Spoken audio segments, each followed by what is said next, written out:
Hello and welcome. It's all for women's football. We're back once again. We're going to be talking under 19s. We're going to be talking transfers. We've got a takeover, the likes of which military leaders across the world don't appear to have seen before. We are going to be talking about it all. And we're going to be talking about it on the other side of this.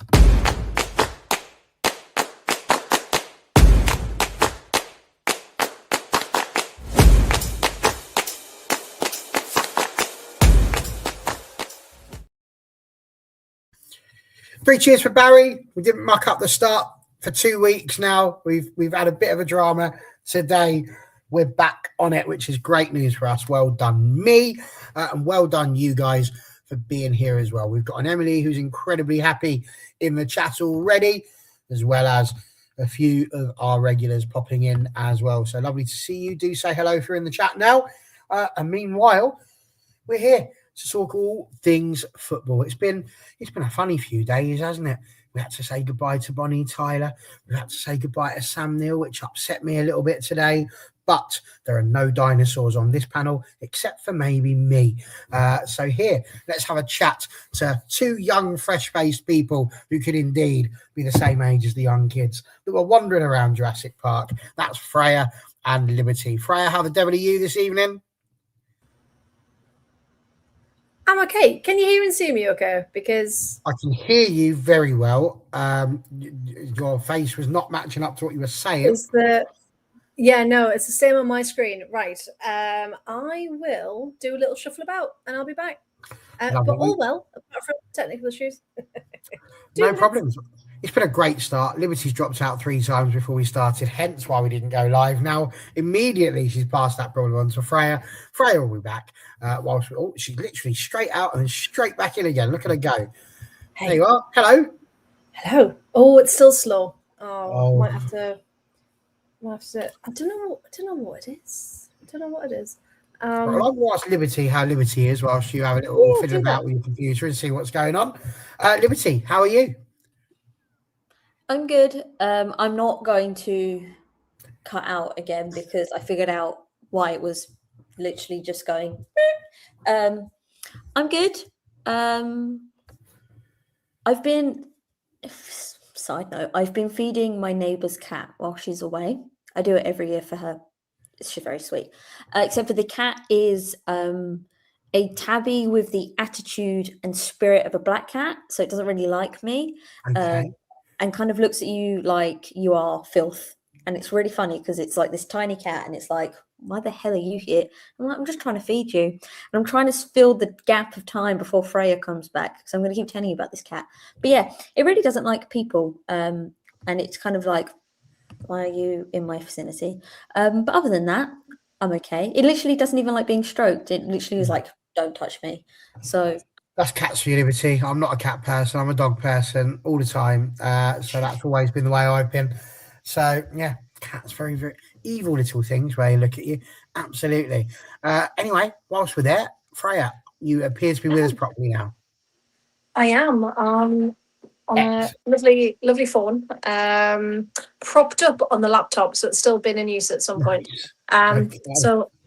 So hopefully this stays. Hopefully. Fingers crossed. Firmly. Yeah, so far so good. So there we go. Lovely. Well, with that in mind, we would probably best get started just in case the next thing that happens, the battery will run out of the phone and then that'll be game over there. What charger, Barry? Don't worry. Well played. Everybody should be a dog girl or a dog boy. I think genuinely they are just the world's best creatures. When looked after properly, obviously. Like most things, really. Anyway, we have digressed down a rabbit hole that only legendary dogs would have found themselves down. And we are going to extract ourselves. Oh, hello.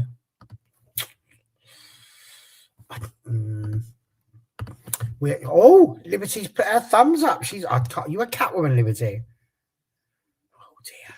Yeah, well, I've never had either. Like when I was growing up, I didn't have a cat or a dog, but I just feel I align more with a cat than. What I'm hearing here is Liberty's going to take over the world. That'd be scary. A little bit, but I think that's perfectly fair. Why not? I can imagine Liberty in charge of the world. I've got to be honest. it would be quite entertaining.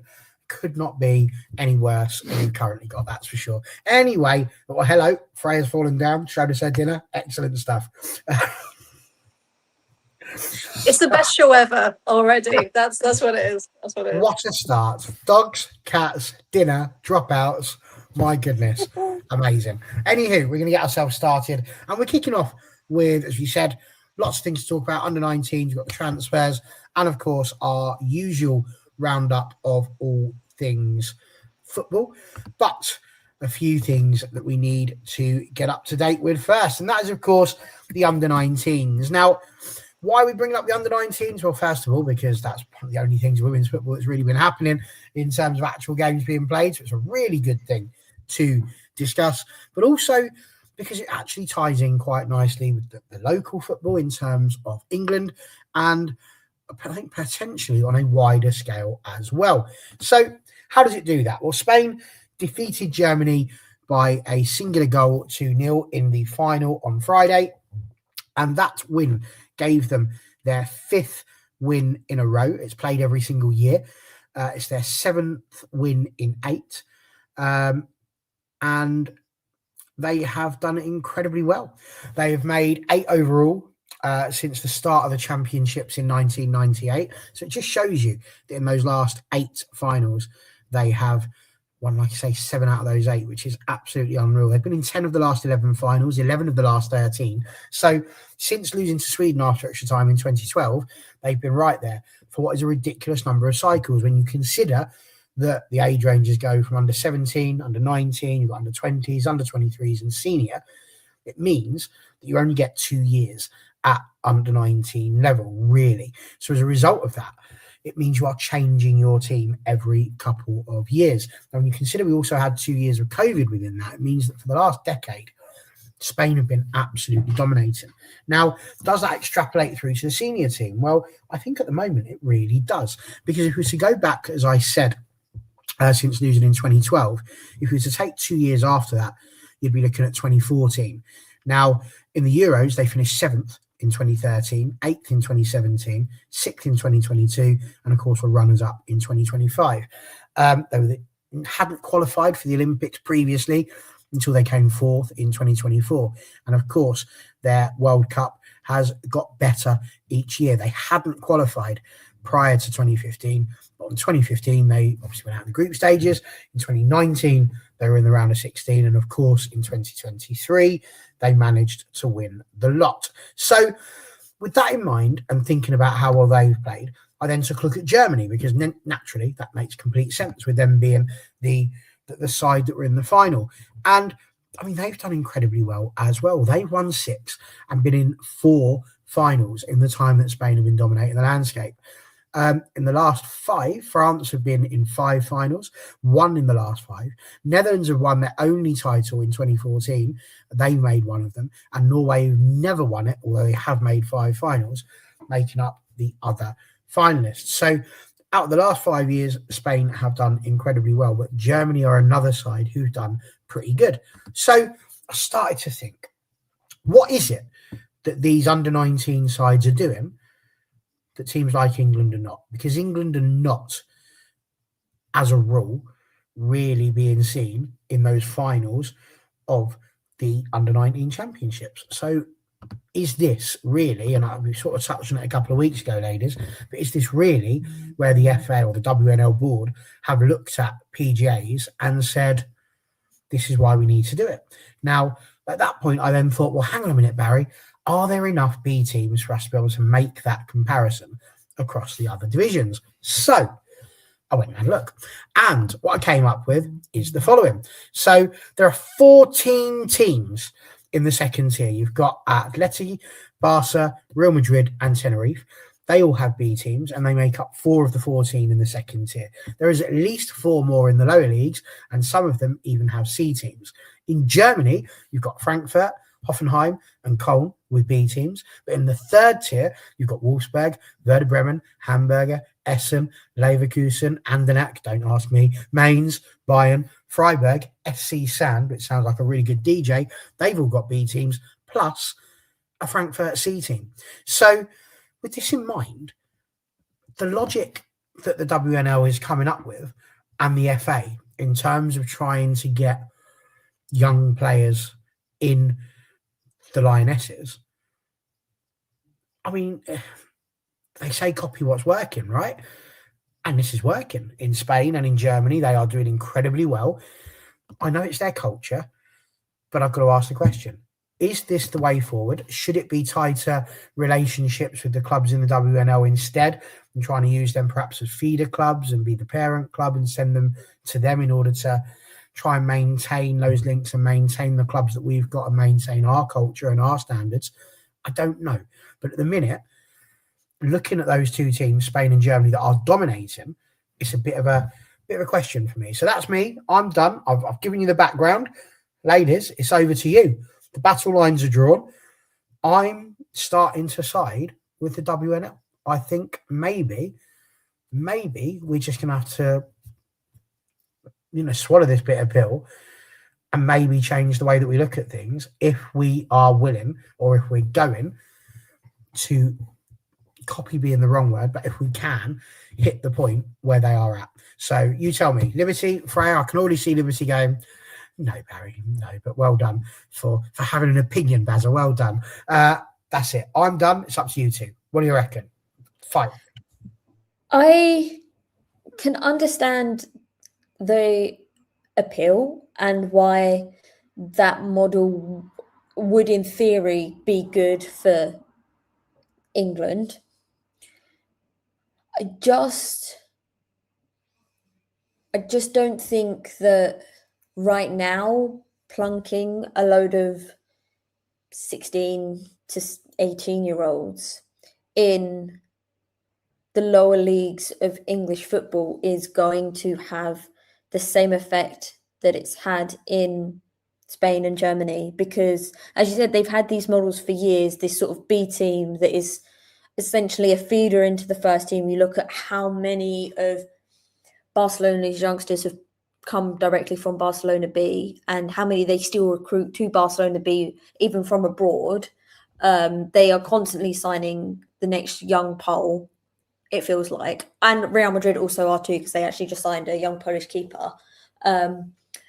And I just don't think we have I'm not saying that the FAWNL is like so much worse than the second tier of Spanish football at all. I don't think that's necessarily the case. And what I'm trying to argue, I just don't think that our current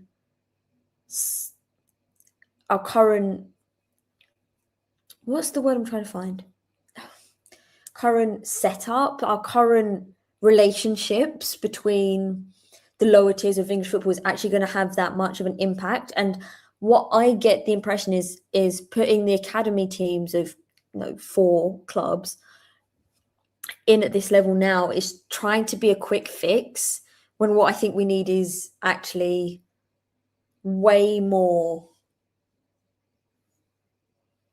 systematic and also prolonged to actually help England. I think the reason why Spain and Germany are benefiting from this right now is because they've had it in place for years, and it's not something they've thought of just to try and fill a gap. I think England are really trying to play catch up, and I don't think it's going to have the effects that it's. Do you agree with what Annie's putting here? From a German perspective, she thinks the under-19 players have a better pathway through the lower league teams, Hamburg, Leipzig, whereas in England, it's so competitive, you don't seem to be able to use the homegrown players much. Would that be part of the reason, do you think? Yeah, I think so. But I also think that there's also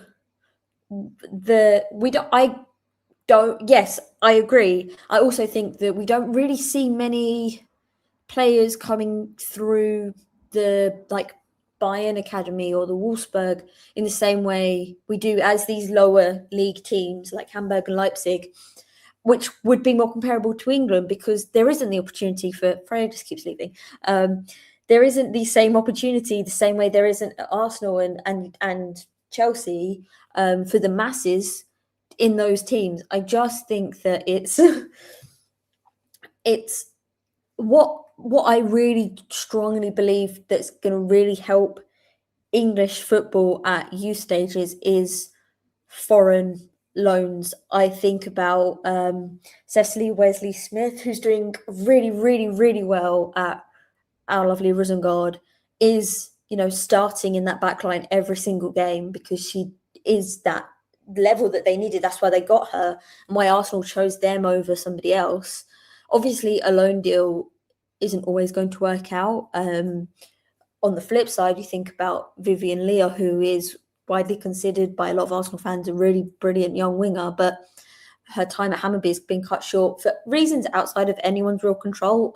They decided that they should cut the loan deal short because she'll be going to the U20 World Cup in the autumn, and basically they'd be paying wages for something that she's not going to play in their most important games of the season because she'll be away. So it really makes sense, but I think that currently somewhere like the Damallsvenskan, like even going to Denmark or Norway, those leagues are way more competitive and at the right level for young English talent right now to go on loan rather than just playing against WNL teams, because I just think that it's not really going to have the impact that the FA want in the quick turnaround, because we've seen the top 4 clubs try and do loan deals to either lower WSL /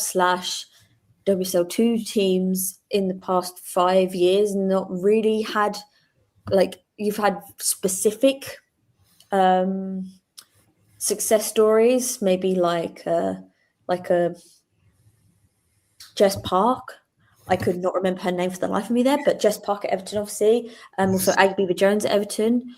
But now those aren't really having the same success. I just think that the foreign leagues are probably right now. Yeah, but I'm talking about right now, as in 2026. I think we need to set up a system for the future. But if we want right now impact onto young English that it has to go abroad, because I don't think that the systems and the structures are in place in lower league in English football the same way it is in Germany and Spain to have the same success as quick as the FA want. Because the thing is, if the success and the turnaround isn't quick enough for the FA, they will just stop it. Because we're talking about the speed, and yes, you're right. People do come in and they do just stop things. They're not big fans of keeping it going. But Freya, I want to ask you on this one, because when you sit and think about it, you're right. At the under-19 level, it's going incredibly well internationally for Spain and Germany. But take that to the senior level. Yes, Spain won the World Cup, but the runners-up to that were England. And of course, we are in a great situation where we won 2 Euros. So although the youth teams may not be competing at the highest possible level and making it to the finals, we're still doing all right. So how do you explain that? How is it that the youth teams are not necessarily being that competitive, but the senior team is? Can't all be vibes. Why not? Vibes FC, right? Yeah, I think it's one of those things. So I was doing a bit of reading into it, what is making Spain the way it is. And obviously I know their academy systems are good, and kind of we've talked about B teams, C teams, and that kind of thing. And I was reading that essentially because it's so ingrained in their culture, even for the women's side, from about the age of 9, you've got that pretty much that academy training, where I think it's still very rare that it's becoming the norm that girls in this country have got access to that level of coaching from such a young age. Obviously the academies get much better and the PGA programs, things like that, but it's still a very recent thing to have those foundations in place, unless you're at a big club, which is where we get the issues. So I think for a lot of the time, we are just playing catch up in England. So by the time we've got those senior levels, great, we've proved we can do that and proved we can compete. It's just about embedding those practices and those structures to make sure that in every single youth group, we've got those players coming through because they're being given the chance and the opportunity. Because what you were saying there about the under-19s as well, they've only got such a short time in that age bracket. That makes it so much more impressive that they have won it 5 years on the bounce, because it's not the same team. There's not, the core that are taking them through and that kind of thing.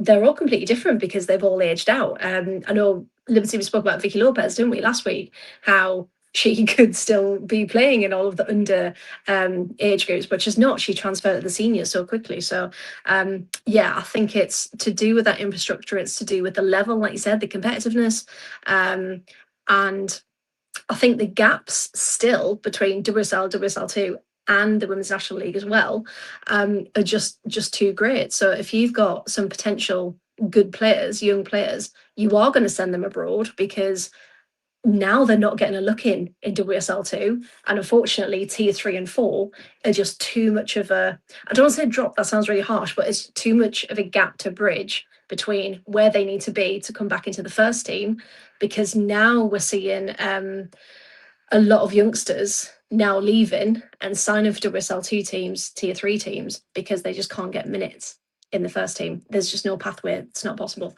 unless you're very, very good, as has been mentioned. So it needs time. It needs time and a belief that this can happen. But it's certainly for anyone at the FA who's trying to get funding, definitely looking abroad is, it's a glimpse of what we could possibly have if the time and money are given. Absolutely. Liberty, but feel free to jump straight back in. That's fine.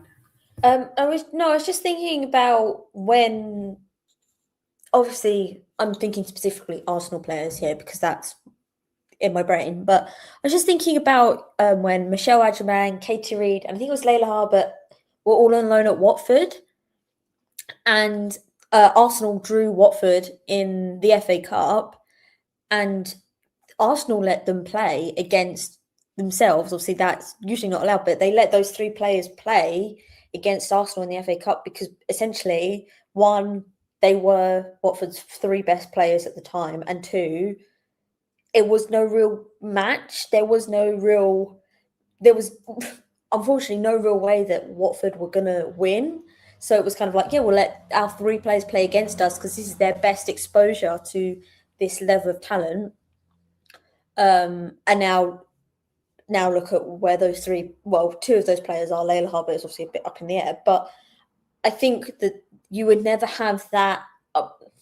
I would assume you'd never have that in Spain if you sent a player from Barcelona to a lower team in the second division. They wouldn't really play against them because I think it's more even. I'm really kind of making quite generalization, but the fact that we had a situation where we were like, we'll let our 3 kids play against us and go against what is essentially the rules. Or even I'm thinking, not last season, obviously this just finished, but like 24-25, we let Taya Goldie, I could not remember how to pronounce her first name there. I was going Taina, and I was going, that is definitely not right. We let Taya Goldie play against us when she was at London City. Obviously, not season just gone, season before, in the FA Cup again, because that was her best exposure to that level of talent at the time. So she was that's when London City were in the WSL2 Championship at the time, because there was no real way that London City were going to win. And I think the fact that we need to get to a point where that is not a possibility in the FA Cup or in other situations where you're playing these lower elite teams, before we can really think about how we are going to have kids playing in the lower teams to help England and such like that. Because that is like really quite absurd that we were like, just let those kids play against us, which is like fundamentally against everything that I've ever known about English football. I think Does that not also show the massive gap? I mean, it was put here already by Mr. Nguzi, but the gap between WSL and WSL2 is pretty big. Maybe not the top of WSL2, but certainly the bottom of WSL2, the middle of WSL2. It's a huge difference. So you can see these players doing incredibly well in WSL2, and all of a sudden fans are like, yes, let them play, put them in at the first team, start them. But it's not always as simple as that. Yeah, 100%. And there's obviously the teams that have come up this year, either invested at the end in January to help them get up and keep up, or investing now.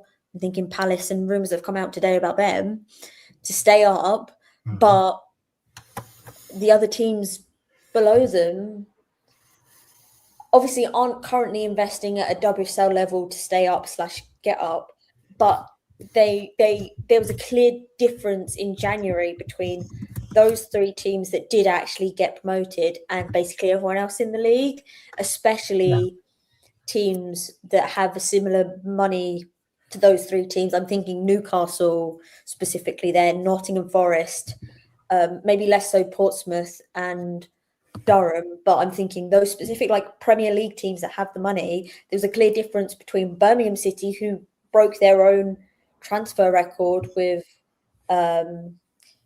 Waderhammer, compared to Nottingham Forest, who were kind of getting, and Newcastle, who were kind of getting like WSL scraps of like older players who had to go down to keep playing professional football. Like, I just don't think we're in a place yet that this is going to have real impact for England. Well, I mean, it seems incredibly likely that these sides are going to come into the WNL regardless of what people think. Certainly the narrative that I've seen on Twitter from certain people saying what their thoughts are, and the discourse from the FA and what the WNL board are saying, it looks likely that that's going to happen. If it does, a simple 30-second answer to this one. If it does turn out that we end up bringing PGA clubs into Tier 3 and possibly Tier 4 if they're relegated, number one, should that potentially open the door for more? And number two, should we make the ceiling WSL2, not just WNL? Freya. I think if you're going to make WSL2 the ceiling, you might have to turn them more into the B teams rather than a PGA team, if that makes sense. So make them a proper B team where they're not restricted to those younger players, which then does that defeat the purpose again? But yeah, I think if they are setting aside to WSL2, I think turn them into proper B teams rather than. I think what you said there is vital though, because actually, if you think about youngsters, if they are playing just amongst people of their own age, you know, the difference that they'll have is that they'll be playing older players in Tier 3. But actually, if they're playing with older players with experience, you always notice youngsters coming into first teams do incredibly well when they're surrounded by first team players, because they raise to their level. Whereas if they're all the same sort of age, it's a bit trickier to stand out because you don't know what the level is until you play against it, which is why I really like that Arsenal did let their youngsters play, to be like, well, this is where you need to be if you're going to come and compete and you're going to come play for us. So yeah, I think that's what they need to do. They need to mix it. They need to prove that they can be there. And I think that's the good aspect of a B team, that, you know, if you prove yourself enough at that level, then here's a pathway to the first team. Come and try yourself there, and you can go between the two. Very fair. I think I agree with that. Would you agree with that, Liberty? She's nodding. There you go. And that therefore ends the segment. We've ended on the nod, and that's a lovely way to pass it through. You'd be excellent in seats. I mean, you could run the world. You've got your own democracy sorted. On the nod. There it goes. Excellent stuff. Right. Let's move on. We've spoken about that. Congratulations to Spain. Well done. 5 on the bounce is nothing to be sniffed at. So congratulations. But can anybody topple them next year? I don't know. It'd be very good to watch. But some of the games I saw were absolutely outstanding. There really was some good football to be watched there. It was enjoyable games. So by all means, give it a go if you get the chance. Now, onwards to transfers, because by golly, it's getting on a bit, isn't it? I kind of feel like I should get into my newsreader mode now, start shuffling all my papers and everything, because we've got a few to run through again. It's getting busy, that transfer window, so much so it's fogging up and you can't see through it. So here we go with the Awful Wofo transfer rundown of the last 7 days. Again, these are the ones that I've picked out. You might have some that you prefer, and that's fine. But these are the ones that I chose for varying reasons. So first of all, Leah Blaney was the new head coach at Calgary FC. That was mentioned right at the end of the last show. So thought we'd throw that one in.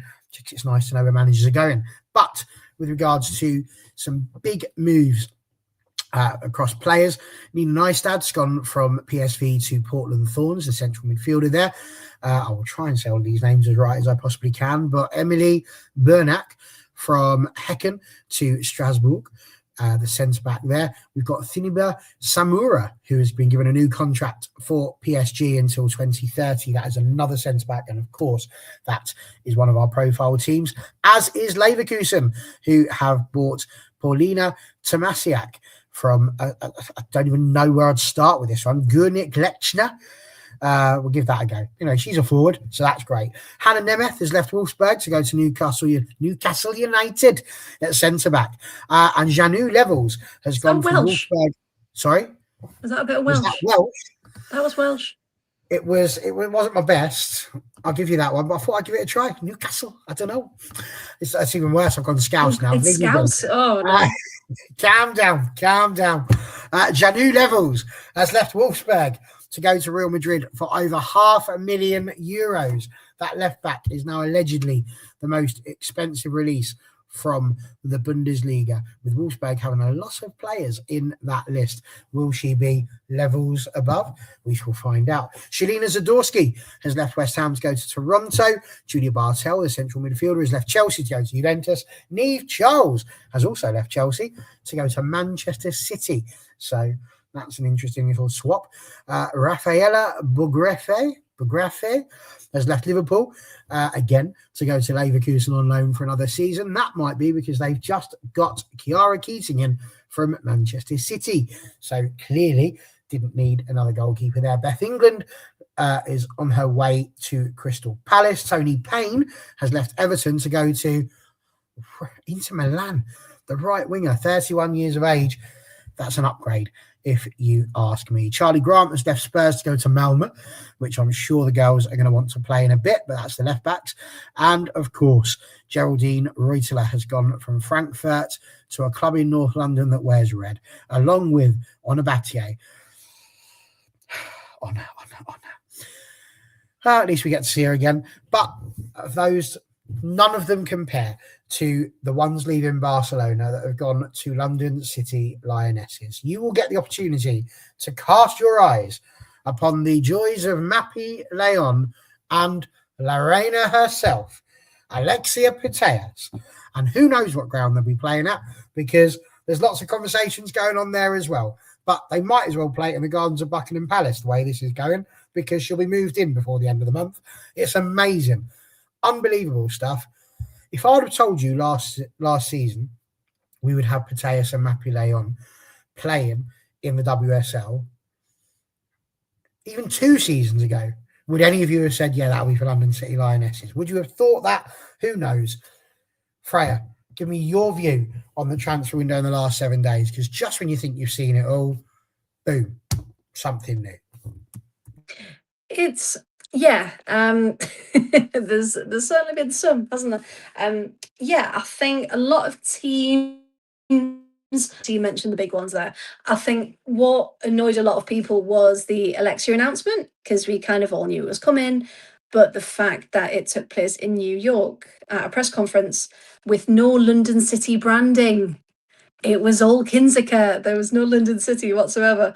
And that Jen Beattie was hosting it, which obviously, if you know the Twitter exchange between Alexia doesn't know who I am. Yes, I do know who you are. So there was a kind of bit there. Well, it certainly wasn't Geordie, Sean. Certainly wasn't Geordie. But yeah, it just the fact that, and I get it, she's over there for the World Cup. Like, they were probably both in New York at they're not in Bromley, are they? Either of them.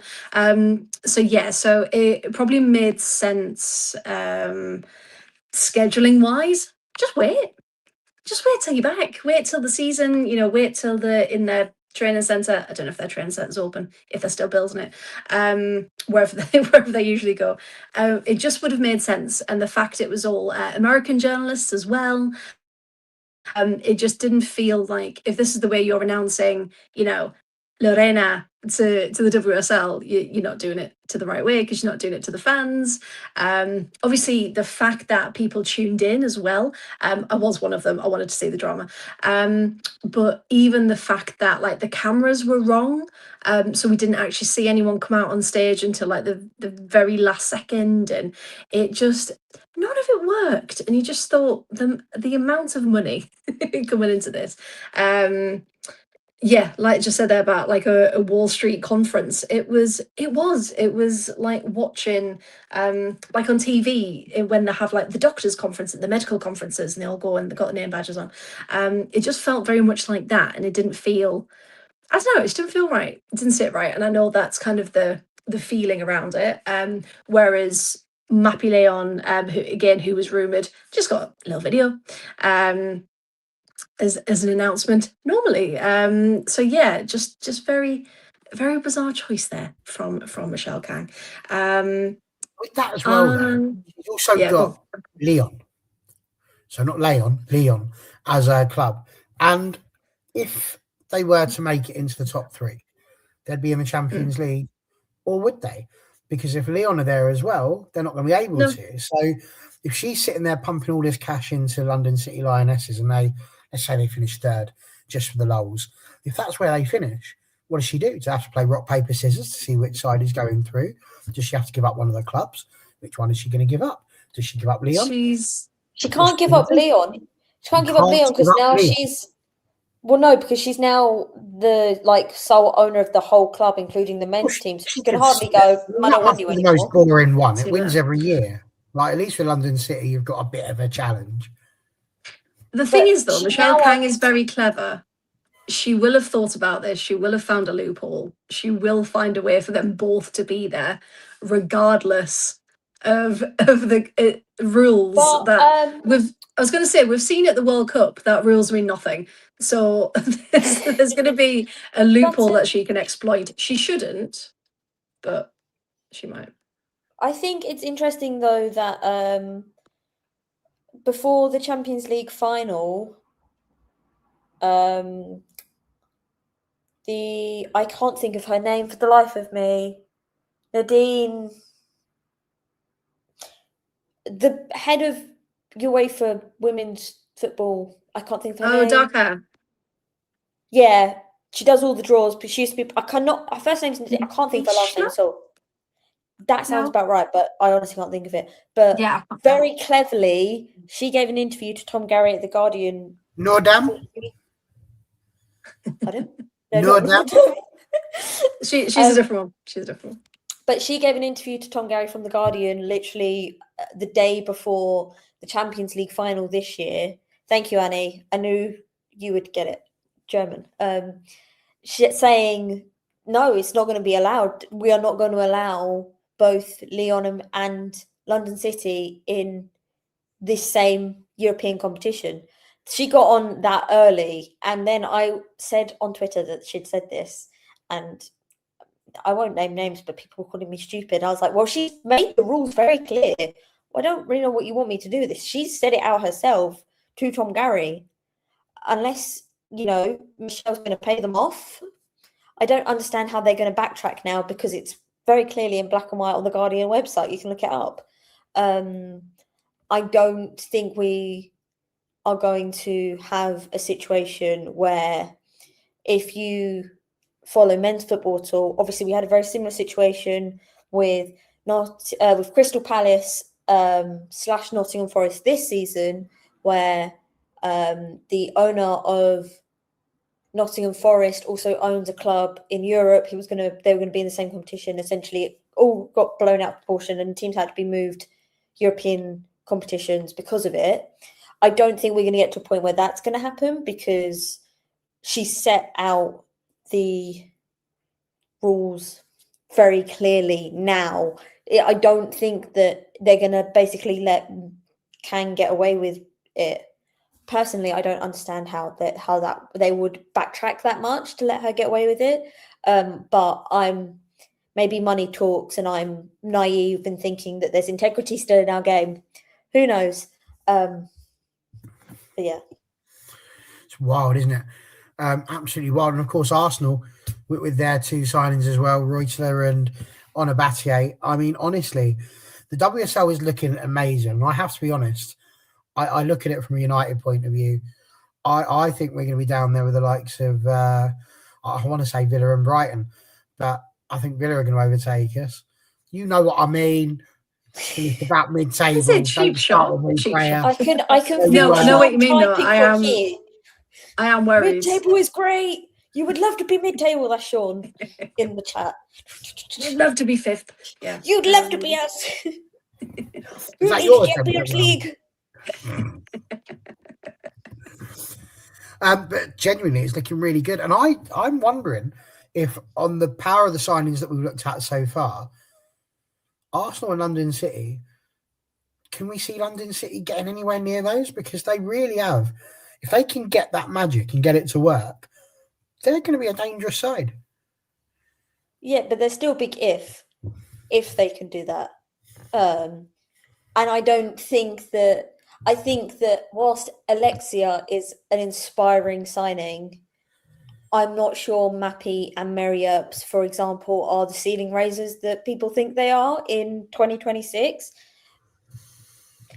And I think this way purely because, one, Mary Earps, we all saw PSG's flop of a Champions League last season where she was the starting keeper.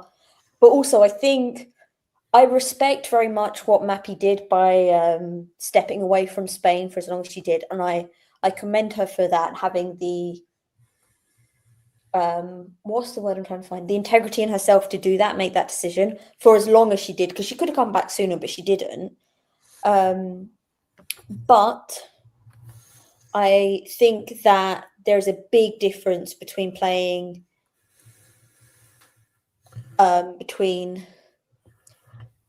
though the sort of teams in Spain every week and no international football for Spain to now playing in the WSL, where we are talking about a league that is not even improving steadily. It's improving by like leaps and bounds.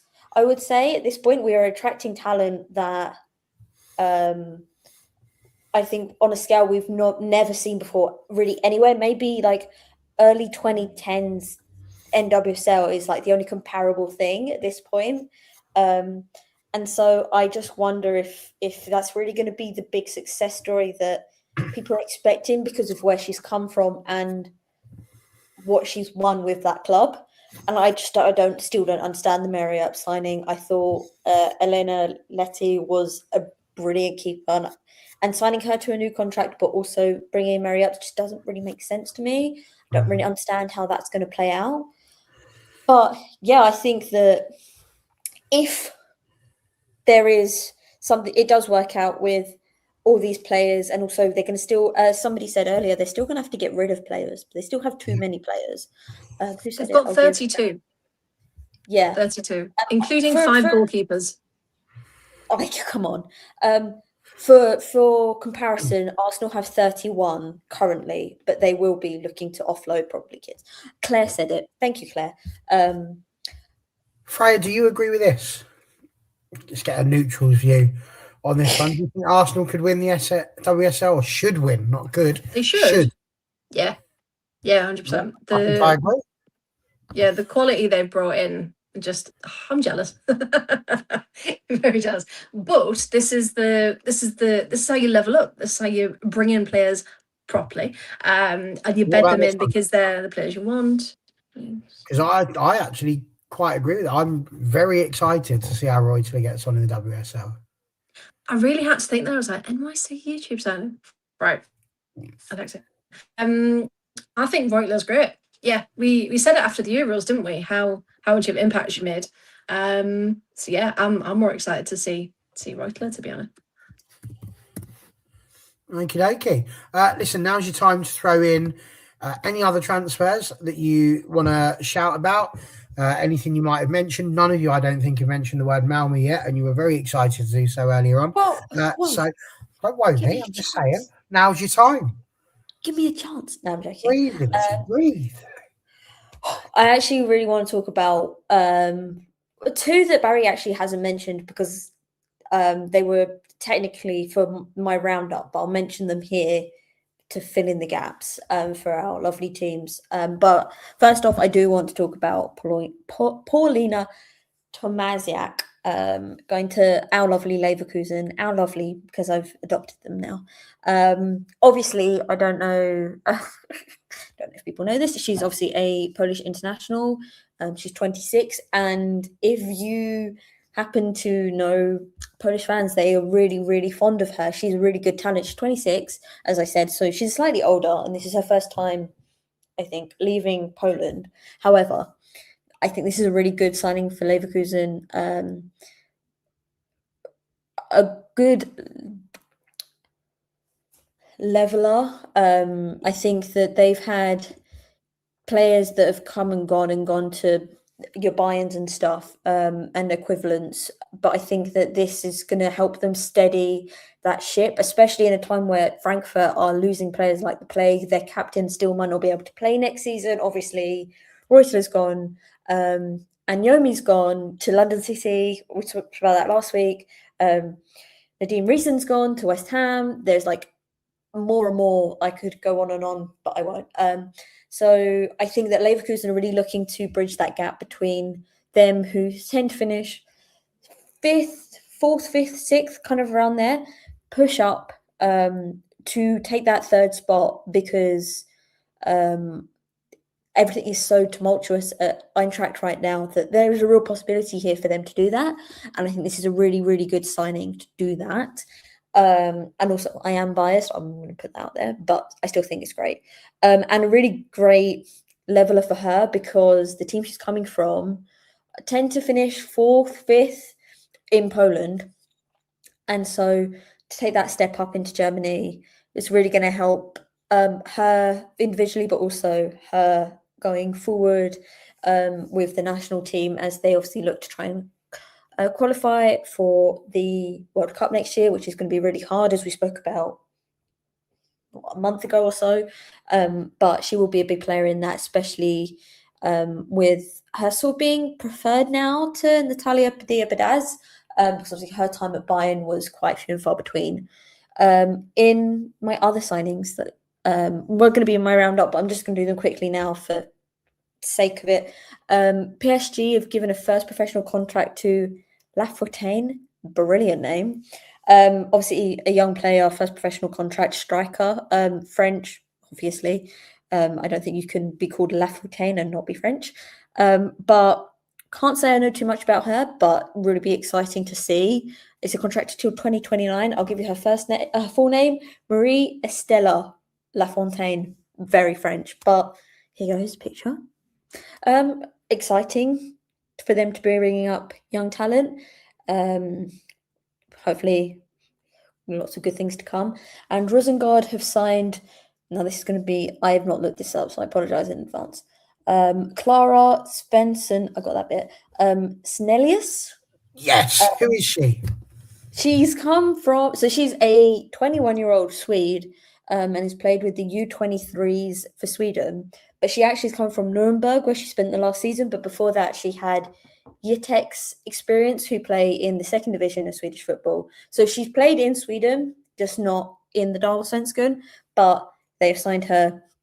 They announced it a couple of days ago, which will be really great as they continue to try and push up from that bottom group. I like this sort of direction.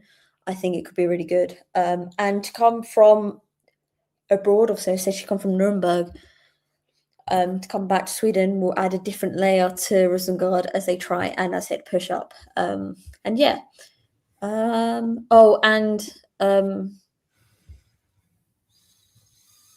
Nope, actually it's gone. I said everything I wanted to say, but yeah, those are my three.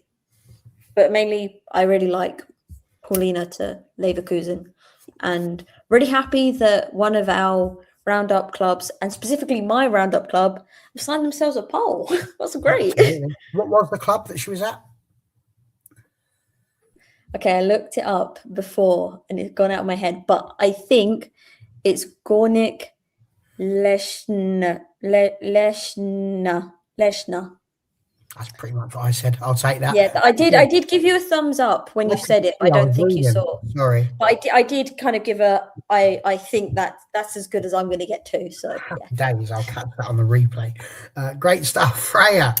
Yes, I do watch the replay just to see how badly I've done. Freya, anything for you? And I believe you've got a little bit of a Lazio chat to throw, a bit of a chatzio, if you will.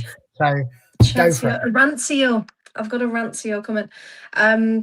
So we all know I plug my transfer tracker every week. And I've said before, it's hard to try and keep up with different clubs because some use Instagram, some use Twitter, some don't post anything, and it's vaguely on their website if they update it, if there's a women's section. So all around transparency is quite rubbish in certain leagues and certain clubs. And Lazio, I am calling them out for this because I was quite annoyed today. They are meant to share their social channels between their men's and their women's teams, which is fine. Some clubs still do that. I would much prefer them to have their own channel, but that's just me. I'm sure the men would probably prefer, some as well, would prefer a men's only channel, women's only channel. And they just never post, to the point where if it's a women's game, the lineups will be on their story, so they disappear. Results will also be on the story, so they disappear. Just to put it into perspective, I'm now back a couple of months on their Instagram, and there's been nothing about the women, no happy birthday posts like they do for the men, just literally nothing. Like, obviously I know the season's been ended for quite a while now, but yeah, just they don't get treated with the same care, essentially. And there's been some rumours, which I won't repeat, that things haven't been great kind of behind the scenes. And three players now have posted on their own socials that they're leaving the club this summer. So we've got Piemonte, she's leaving. Karczewska is leaving as well. She posted on a story today. And also, I found out the first one because Lebian, Clarissa Lebian, signed for Inter. Lazio didn't announce it. She just turned up for Inter. I was like, oh, okay. So absolutely nothing came out of them. And then today, by chance, I was on the website, so I was like, there's got to be something. And there was an article came out today that said, we've signed 3 new players, we've brought in another 2 on loan, and we've retained 8 players.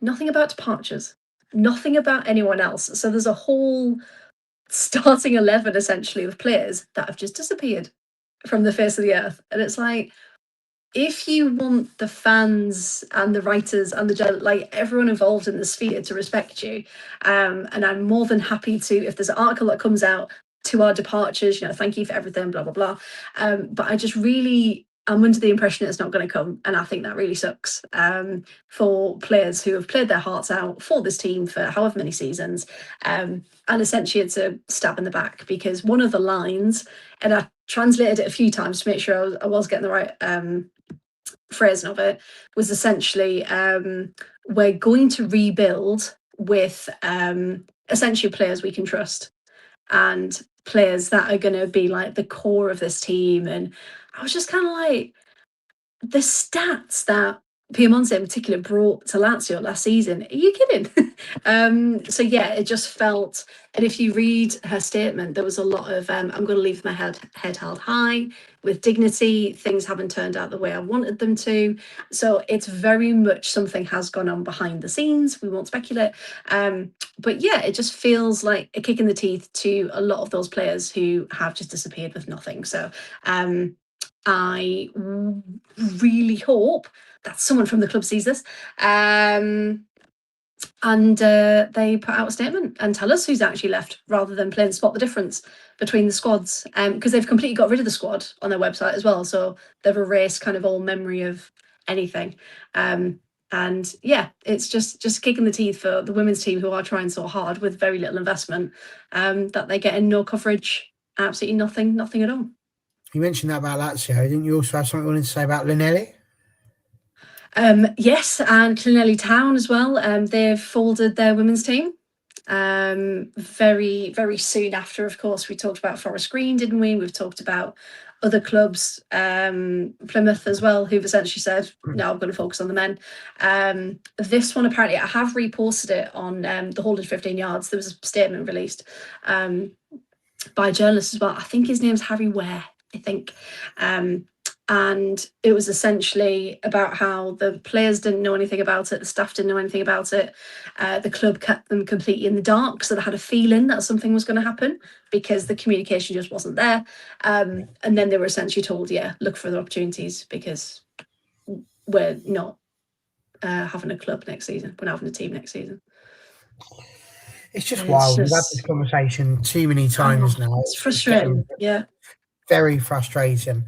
That, you know, there's so many people that seem to be giving up. I mean, you know, it's very interesting that Morella says here, you know, I swear sometimes it looks like Italians are giving up on football in all senses, but equally the same seems to be happening even across these shores. And it's just, it's really frustrating because it is still such a good product that should still be given that opportunity. And I don't know, maybe there's just a thing to be said about getting a bit more sole ownership as opposed to men's team ownership at the minute, because it's not it needs people in charge who care.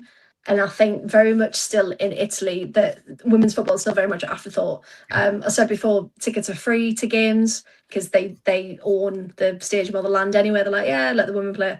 Like it's very much an afterthought, and it shouldn't be. Some teams are very good on social media. We'll shout them out.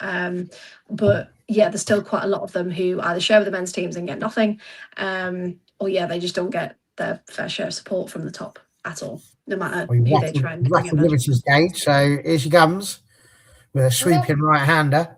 I was just going to say, I think specifically about Italy, maybe this is me being uneducated in Italy specifics, but you'd think for a country that was like mere minutes away from getting to a Euros final this time last year, like I mean mere moments before England turned it around, that they as a whole would care more about their women's team, whether that's an individual basis, each club individually, or the entire league, the entire structure. Because the thing is, they easily could have been in the final and say won it, and they could have had their own Euros 22 moment like we had here in England, and we could be looking at a very different Italian women's football setup right now. Like mere moments, they weren't like grouped, they didn't lose everything. They took England to the 120th minute to even go ahead. It was like in grasping reach of a final, and yet it looks like nobody, at least from what you say every week, Freya, no one really, like, you wouldn't think that, especially on a club level like that, where they're like, we're going to rebuild with people who have our best interest at heart, and we're going to not tell you that players have left us, including players that are, one, very recognizable names, and two, worthy backbone of this team last season. It's just like shocking. Like, I just don't understand why that once again, like, in moments, it wasn't like a one-off dream. They were so close to it, and yet it's like, don't actually care that much. Not great at all. So fingers crossed it will come back round and not seem so negative, but we shall have to wait and see what time brings us over the next few months. But fingers crossed Italy wakes up in that sense. Last thing, a few of you have mentioned Diani. We don't really tend to talk too much about rumours and ideas, but obviously she's left Lyon, so she could end up anywhere. One of the questions was, would you see Diani going to London City Lionesses? It doesn't feel like that is the world's biggest reach. You know, I feel like you've taken two added 2, and you've got a number that's very close to 4. So that seems pretty reasonable. Is she coming to Manchester United? Unlikely. You've probably got 7 there. Is she going to Southampton? Definitely not. That's 15. So, Chelsea, maybe. Who knows? Like, I'm the least in the know person about the WSL that there is. So no point asking me. But we shall see where we end up. Okay. We're going to move on to our usual roundup section now, which I'm very looking forward to. So I will kick off with my lovely little teams. And it is the return, ladies and gentlemen, of Botafogo. They will be playing. They are playing on the 16th. That's in 3 days' time, a Thursday, if you're not sure what day that is. And they will be playing Vitória at 4 p.m. at British summertime. Now, get this, and I won't see your reactions, girls, but I will watch it on the replay. I found the YouTube channel for Botafogo where you can see some of the games. It tends to be the cup games from the looks of things, but they do seem to have that. So there might be something on that. If you find the Botafogo YouTube channel, I will probably put this out on Twitter at some point, but it does exist. There's no news on this fixture as to it being on that channel, but it was rearranged, so that could be part of the reason. But it brings the bottom 2 clubs level on games with everybody else in the division. We'll put them on 12, and that's an important point as well. A win for Vitória will put Botafogo bottom. A draw, though, is enough to lift Botafogo into 16th, but they would still be in the relegation slots. A win would put us just 1 point behind Juventude and safety, and it's vital because each team only plays each other once. So there's a cup game next week, and then Bahia in the 6th position. Big games coming up for Botafogo. It will be very difficult. The top scorer is Rebecca with only 2 goals. We've only scored 7 all season in the league, and it's going to be incredibly difficult. But all the teams around us have scored similar numbers, 6, 7, 8. So it's going to be tough. It'll be very, very interesting to see. But the Brazilian League will be back, and you can find it on YouTube. So you could see some of Botafogo's matches should you wish to do that to yourself. So there we go. Over to the north, we're going to fly and pop into America. Denver Summit drew 2-2 with Houston. They led twice, but were pegged back both times. Jasmine Ryan scored first, and then Kat Raider levelled within a minute. Janine Sonis restored the lead from the spot with the 3rd minute of added time, but Linda Allmark levelled within 3 minutes of the restart, and the game remained level for the rest of the game.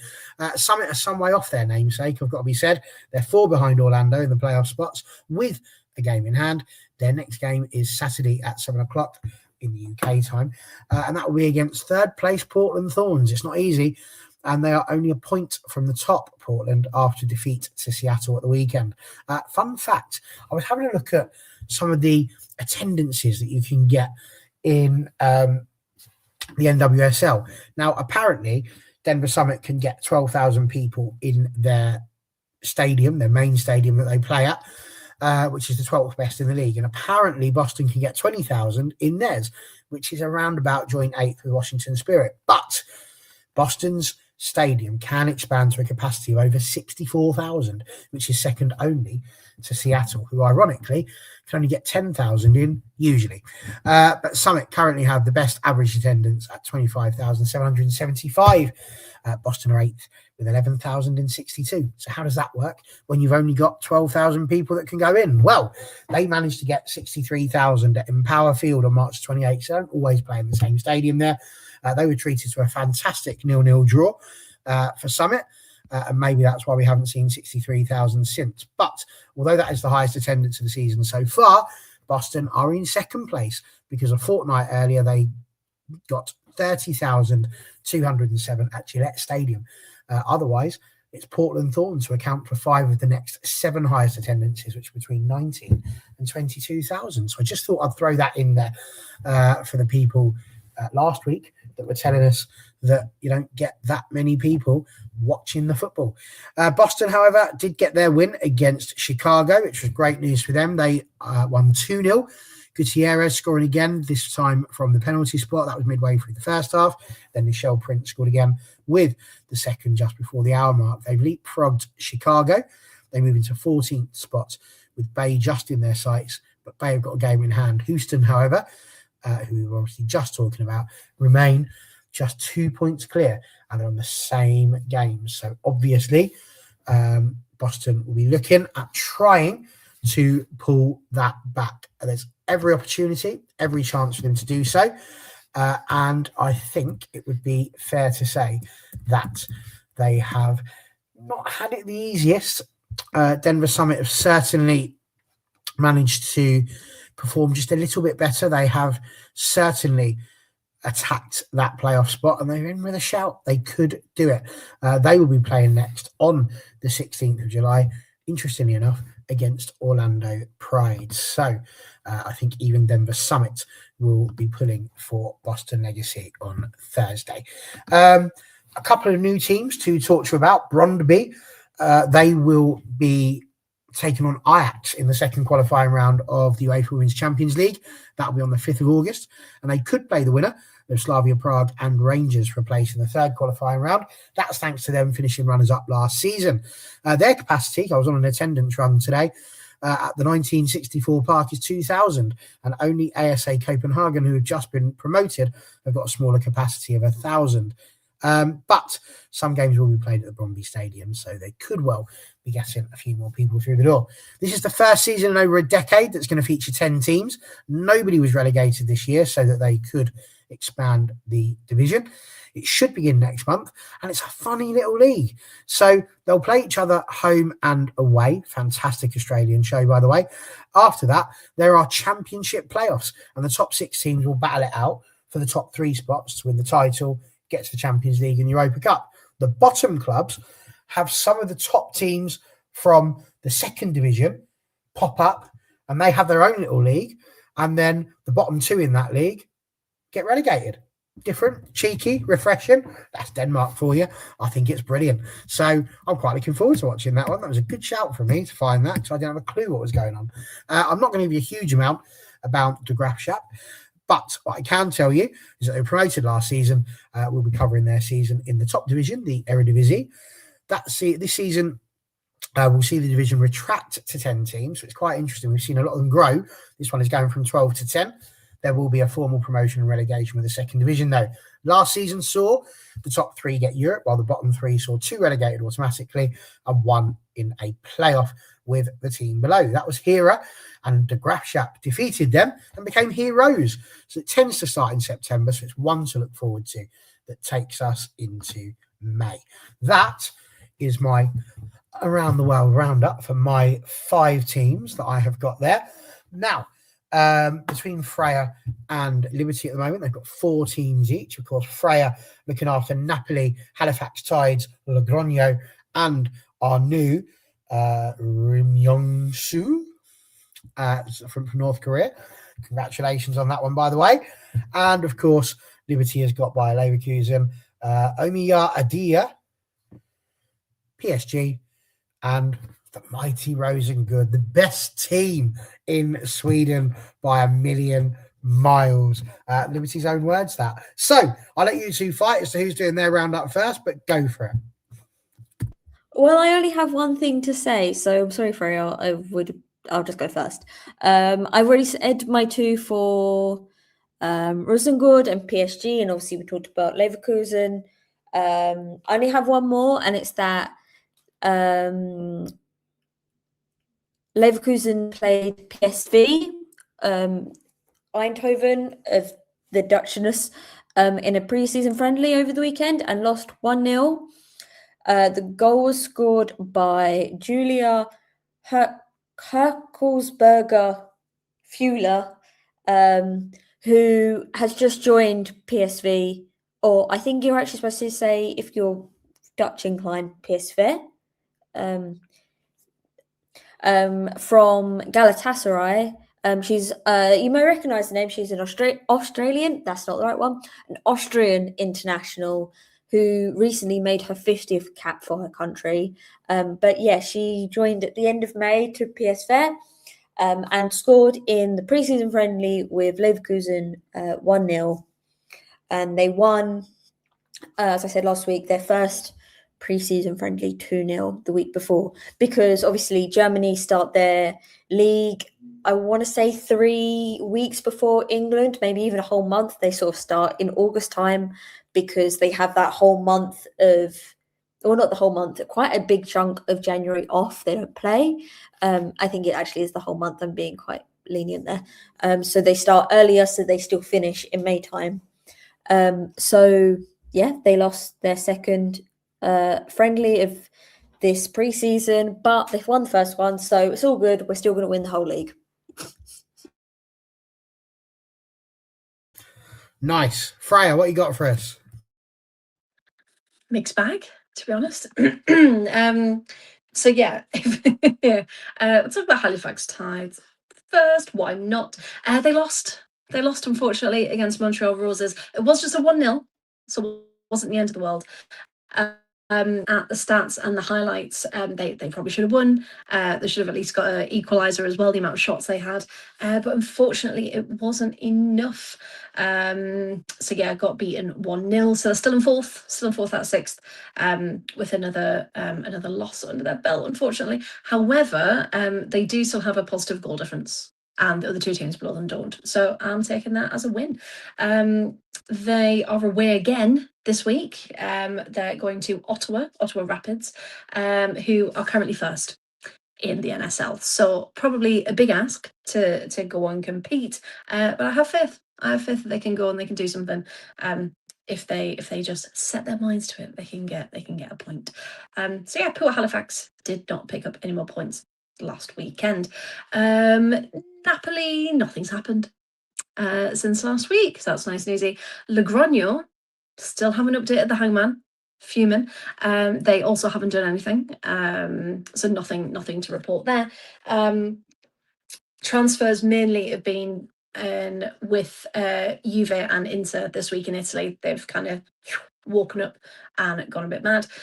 My North Korean team, though, thank you for that. So you are welcome, Freya, by the way. No, thank you. So welcome. Thank you so much. Yeah. If it was Pyongyang, I can get a little bit more because they've won stuff and they've qualified for the Champions League and things like that. However, yeah, trying to do a deep dive into recent events, couldn't really tell you much because it's so secretive. I can tell you they came third place in the Korea Women's Premier League in 2002, in 2005. They actually won in 2007. That's good. They pop up again in 2011 in third place. That's it. So the last time they were in the top three was quite a long time ago. There's the AFC Champions League, which just started last season. But again, Pyongyang won that, I believe. So it was very hard to find anything about this club. So it might be one for maybe end of the season to try and get something from them, because there's nothing published. There's not even, and we know how good Wikipedia are, they usually do the next season's page in advance. No, the latest thing I do have is the AFC Women's Champions League for this year. But again, Negoyang are the ones that won that, and they've won the most championships. So that's all I've got for you, unfortunately. But they exist. Okay. They do exist, and they do play. That's it. Yeah. Excuse me. I'm going to say bless you to Liberty, because I'm sure she just sneezed twice. Thank you. I would like to say something quickly, just a tidbit. My brother was just in the room as Freya said, "Thank you for my North Korean team," and he gave me a weird look, and I had to explain to him why we have a North Korean team. So, I think the biggest thing for me is that they are one of the top 15 countries in the world. And genuinely, that's not a disparaging thing, but they're one of, in coefficient wise, they are actually doing really well. How do FIFA know this? And can we learn? Yeah, the where have tricks the of the stats trade? come from? And can we have them, please? We won't share them anywhere. We just want to see them. There's got to be something. But we're gonna, you know what? We're gonna try. We're gonna do our best. We're gonna keep trying. We do. Keep and that's that how we along. get on. So we shall see what we can come up with. But what's this?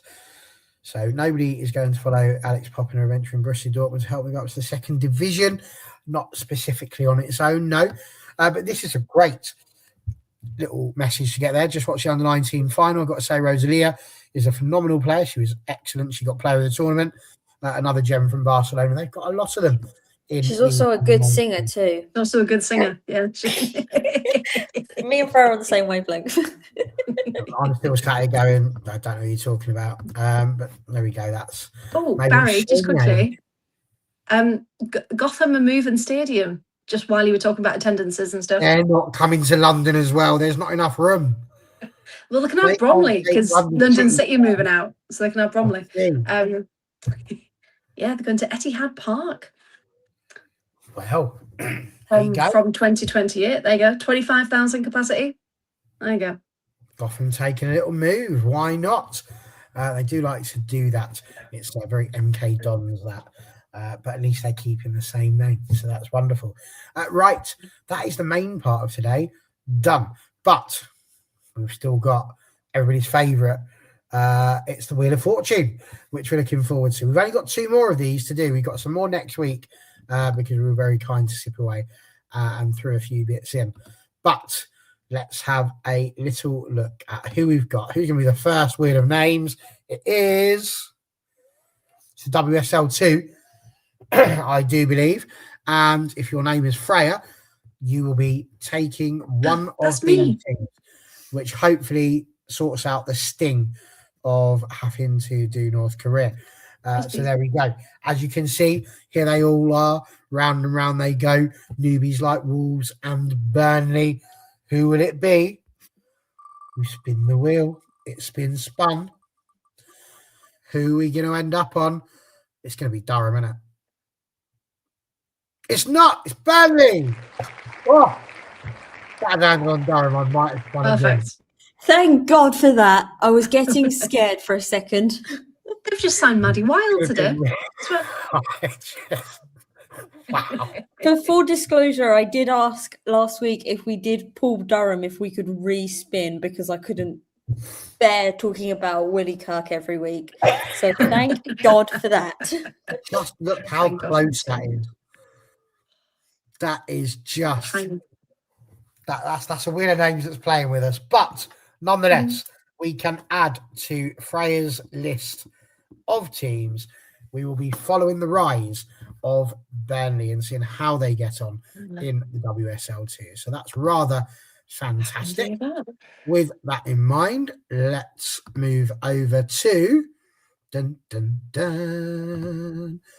Australia, mate. I can't wait for this.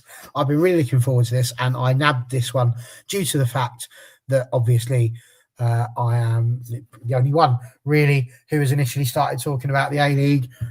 Liberty wants to stay in bed. She's not interested in watching the A-League. And so there we go. I figured I'd take them, the 2 farthest ends of the world, America and Australia. And I took that on my broad shoulders because that's the type of guy I am. There are only 11 teams. And that's really frustrating because I swore that I saw that Western United were going to be back.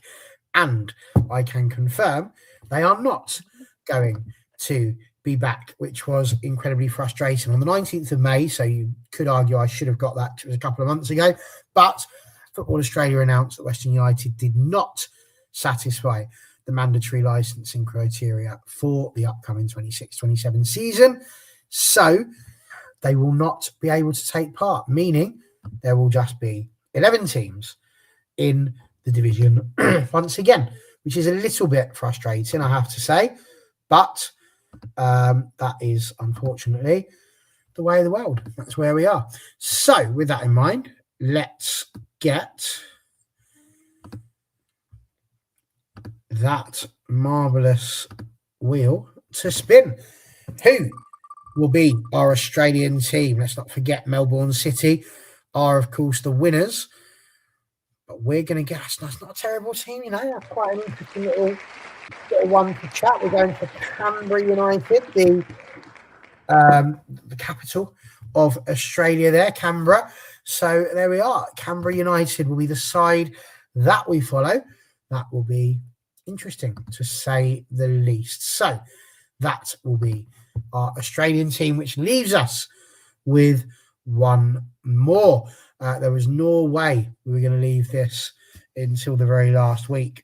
And that is, of course, Norway, which has got some rather fantastic sides within it there as well. I apologise for not having all of the correct accents and everything that should be on there. But, you know, look, time, boys and girls, time, it flies away from you. Let's find out which Norwegian team we're going to get. We don't want mould. They're at the bottom. So much like your bread, not something you want. But let's have a look and see who we get. All right. Interesting. Now, I can't claim to say that they've been doing much better. I'm sure they were around about 10th last time I had a little look at the top Syrian. But there we go. Bodo Glimt is the team that we will be following. Now, obviously, Norway have begun their season already, I do believe. So, oh, hello, Liberty's. Is she? You're gonna make? I already have a Bodo Glimt fun fact.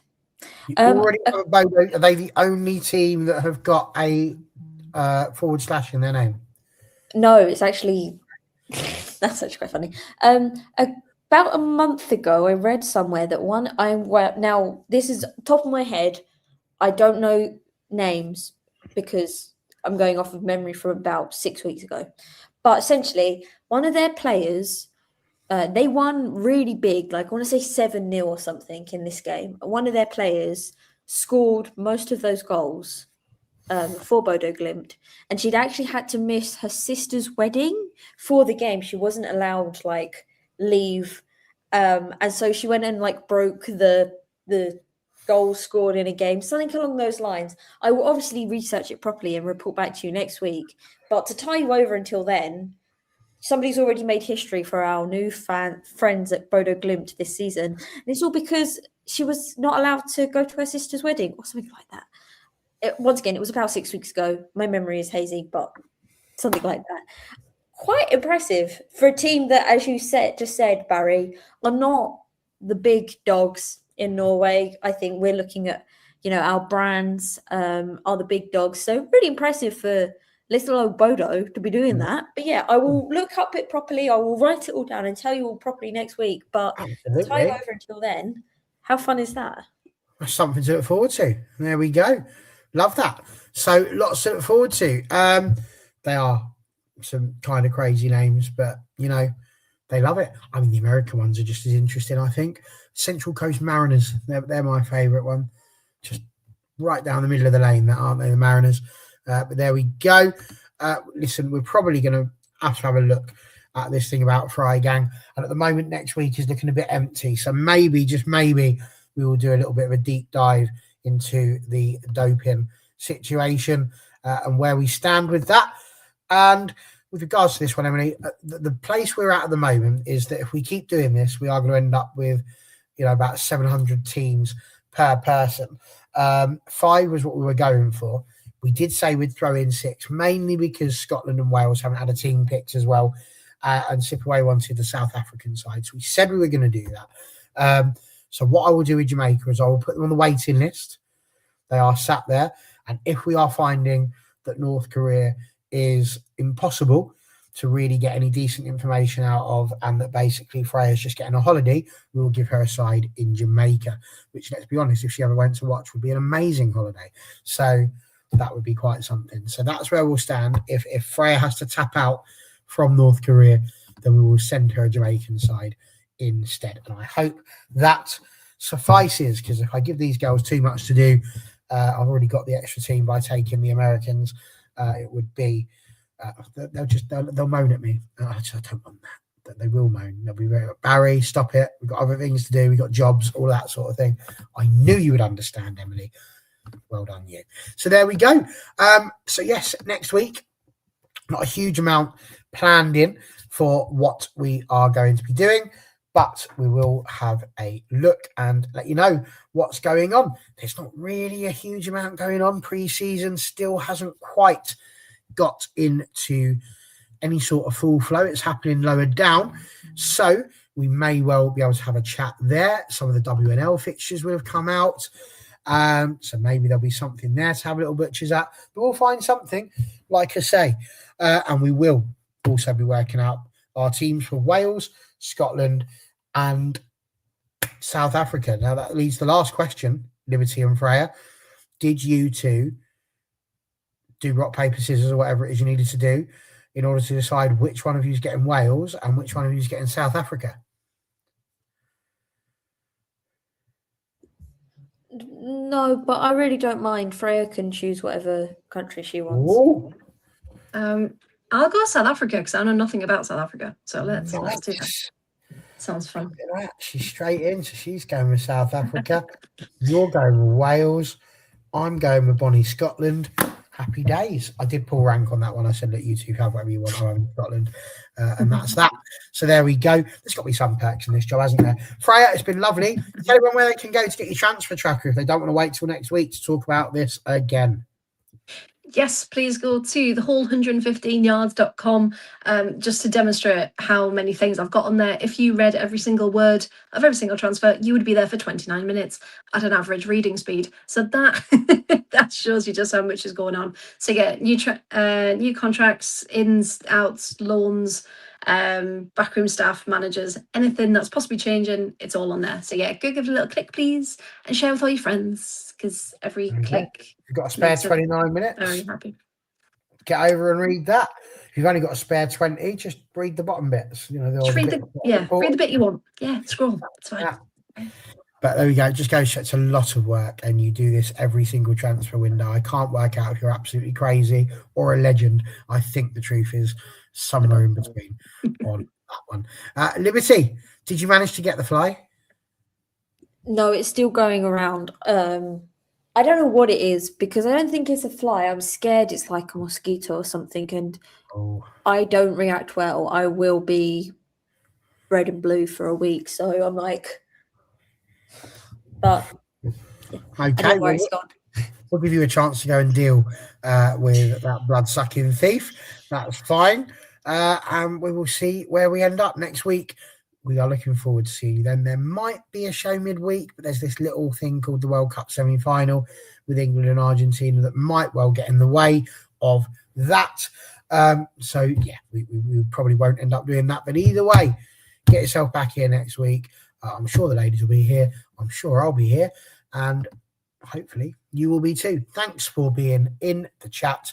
Thanks for getting with us. And we'll see you again next week. Take care, everybody. Stay safe.